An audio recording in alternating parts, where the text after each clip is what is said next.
ॐ अज्ञानतिमिरान्धस्य ज्ञानाञ्जनशलाकया चक्षुरुन्मीलितं येन तस्मै श्रीगुरुवे नमः। नमो विष्णुपादाय तीर्थपथप्रदर्शिने श्रीमद्भक्तिसम्पत्तेतुगोस्वामी नामिने वाञ्छाकल्पतरुभ्यश्च कृपासिन्धुभ्यैव च पतितानां पावनेभ्यो वैष्णवेभ्यो नमो नमः। गुरुवे गौरचन्द्राय राधिकाय तदालये कृष्णाय कृष्णभक्ताय तद्भक्ताय नमो नमः। श्री कृष्ण चैतन्य प्रभु नित्यानंद श्री अद्वैत गदाधर शिवासादि श्री गौरभक्तवृंद।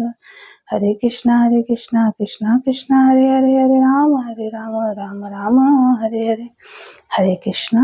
फागुन मास के कृष्ण पक्ष की एकादशी का नाम विजय एकादशी है। यह एकादशी इस वर्ष 24 फरवरी सोमवार को है और जैसा कि इसके नाम से ही पता चलता है, एकादशी हमें विजय प्रदान करने वाली है।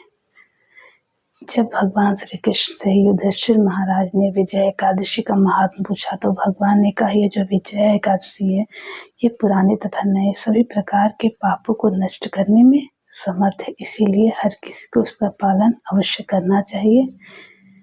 और इसके बाद भगवान ने श्री रामचंद्र जी की कथा बताई और उनकी कथा तो हम सभी जानते हैं। जब भगवान श्री रामचंद्र जी को 14 वर्ष का वनवास हुआ तब वह सीता माता और लक्ष्मण जी के साथ पंचवटी में वास कर रहे थे। इसी दौरान दुष्ट रावण ने सीता जी का हरण किया। इसके बाद भगवान जटायु से मिले और जटायु से मिलने के बाद भगवान की मित्रता सुग्रीव जी से हुई। उसके बाद उन्होंने बाली का वध किया।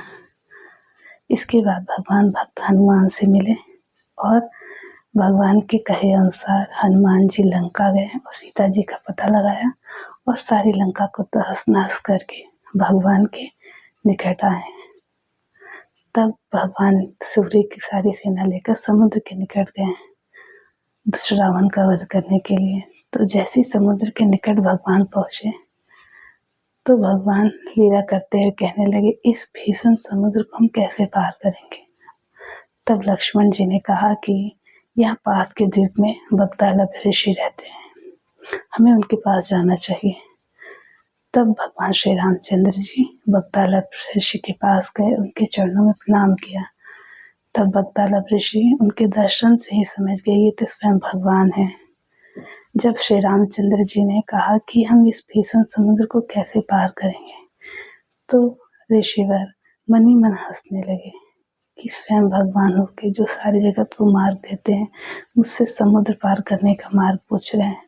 इसके बाद बगदालभ ऋषि ने कहा, यह जो विजय एकादशी है यह हमें विजय प्रदान करने वाली है। अगर आप इसका पालन करेंगे तो आप समुद्र को पार करके दुष्ट रावण पर अवश्य विजय प्राप्त करेंगे। ऋषि के कहे अनुसार भगवान श्री रामचंद्र जी ने विजय एकादशी का व्रत किया और समुद्र पर पुल बांध के लंका गए और दुष्ट रावण का वध किया और सीता माता को लेकर वापस आए।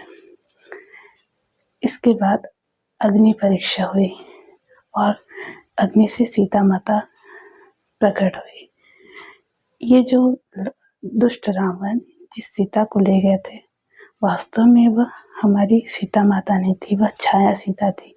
वास्तविक सीता तो रावण के हरण से पहले ही अग्निदेव की शरण में चली गई थी। इसीलिए जिसको हम अग्नि परीक्षा समझते हैं वो अग्नि परीक्षा नहीं थी, वास्तव में अग्निदेव से हमें सीता माता पुनः मिली।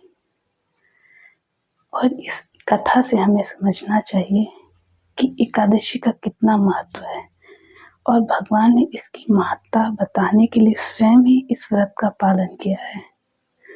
क्या भगवान के लिए समुद्र को पार करना कोई बड़ा काम था? वो तो अपने एक धनुष की नोक से ही समुद्र को सुखा सकते थे, लेकिन उन्होंने जगत के जीवों को बताया कि एकादशी कितना महत्वपूर्ण है। और इसीलिए भगवान का आदेश है कि 8 से लेकर 80 वर्ष की सभी आयु को लोगों को एकादशी व्रत का पालन अवश्य करना चाहिए। ऐसे तो जन्म के बाद और मृत्यु पर्यंत इस एकादशी का पालन हर किसी को करना चाहिए।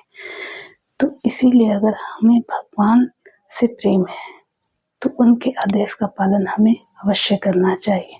अगर हम ऐसा नहीं करते हैं तो उनके चरणों में हम अपराध करते हैं और अगर हम अपराध करेंगे तो हम कभी सुखी नहीं रहेंगे। हम कितना भी कहेंगे कि राम आएंगे, राम कब आएंगे, अगर हम उनको प्रिय लगने वाली चीज़ों का पालन करेंगे तभी राम हमारे घर आएंगे। तो इसीलिए बिना किसी भेदभाव के हमें एकादशी व्रत का पालन अवश्य करना चाहिए, तभी हमारे जीवन में कल्याण हो सकेगा। हरे कृष्ण।